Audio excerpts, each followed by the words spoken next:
किसी राजा ने बीरबल से पूछा कि बीरबल, ये बताओ तुम्हारे यहाँ इतने सारे देवी देवता हैं, ये बताओ कि तुम्हारा जो भगवान है वो रहता कहाँ है, वो प्राप्त कैसे होता है, और तुम्हारा भगवान करता क्या है। एक ही प्रश्न में 3 प्रश्न किए कि तुम्हारा भगवान रहता कहाँ है, दिखता कैसे, मिलता कैसे है, और तुम्हारा भगवान करता क्या है। तो उसने कहा, महाराज आप मुझे थोड़ा समय दीजिए, मैं कल आपको इन 3 प्रश्नों के उत्तर दूंगा। अगले दिन बंधुओं राज सत्ता सब सज गई। तो जब ये बीरबल अपने घर लौट करके आए थे तो इनके पुत्र ने देखा था कि पिताजी आज बड़ी गहरी किसी चिंतन में खोए हुए हैं।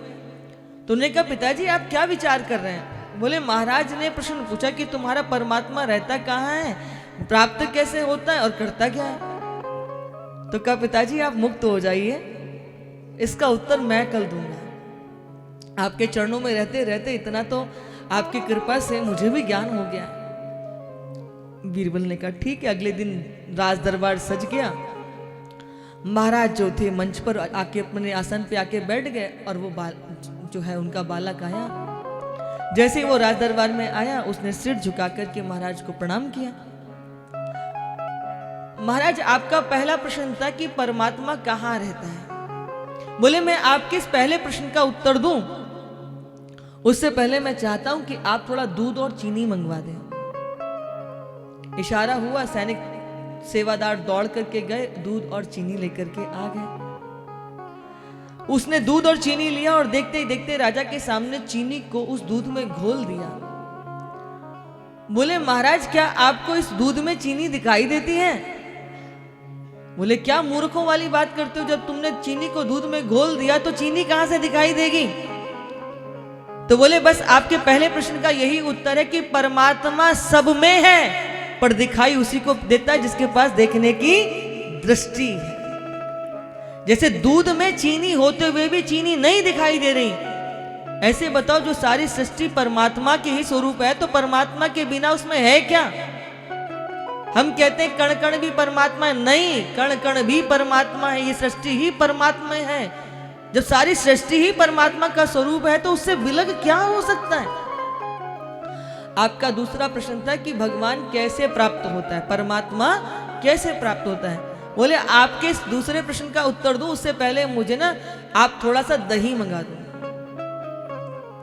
सोच लो जरा, छोटी छोटी बातों में कैसे हमारे यहाँ जो थे वो वेद को समझा देते थे, वेदांत को समझा दिया करते थे। कहा, लाओ, दही मंगाया गया। जब दही मंगाया तो बोले, महाराज क्या आपको इस दही के अंदर मक्खन दिखाई देता है। महाराज कहते हैं, बड़ा मूर्ख है, अरे दही के अंदर मक्खन कहां से दिखाई दे जाएगा। मक्खन को पाने के लिए पहले दही को मथना पड़ता है, तब तो मक्खन निकलेगा। बोले, ठीक महाराज आपने सही उत्तर दिया।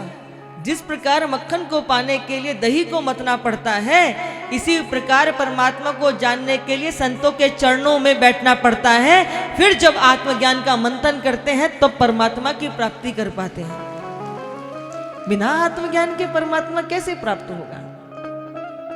और आपका तीसरा प्रश्न था कि आपका भगवान करता क्या है। तो महाराज मैं इस प्रश्न का उत्तर दूंगा कि परमात्मा करता क्या है। बोले, जब मैं आपके इस राजभवन में आया तो मैंने आपको हाथ जोड़कर सिर झुका करके प्रणाम किया। बोले, हाँ किया। मैं नीचे खड़ा हूं, आप ऊपर बैठे हैं। बोले, हाँ। तो आपको तीसरे प्रश्न का उत्तर चाहिए तो आप तनिक मेरी जगह पे आओ, मैं आपकी जगह पे आऊंगा। राजा उतर के नीचे आए, ये ऊपर जाके बैठ गए। अब ये सामने खड़े। बोले, महाराज जब आप यहां बैठे थे तो आपके ऊपर राज मुकुट था। अब भैया जिज्ञासा महाराज की है तो क्या क्या करना पड़ रहा है देखो जरा। पहले नीचे उतर के आए, फिर अपना मुकुट जो है इसके सिर पर लगा दिया। बोले, महाराज अभी भी बात नहीं बनी, जब मैं आया था तो मैंने प्रणाम किया था, अब तनिक आप मुझे प्रणाम कीजिए। तो राजा अब सिर झुका के प्रणाम कर रहा है। बोले, महाराज बस तीसरे प्रश्न का यही उत्तर है कि कब मेरे प्रभु किसी रंक को राजा बना दे और राजा को रंक बना दे, ये कोई नहीं जान सकता, कोई नहीं समझ सकता।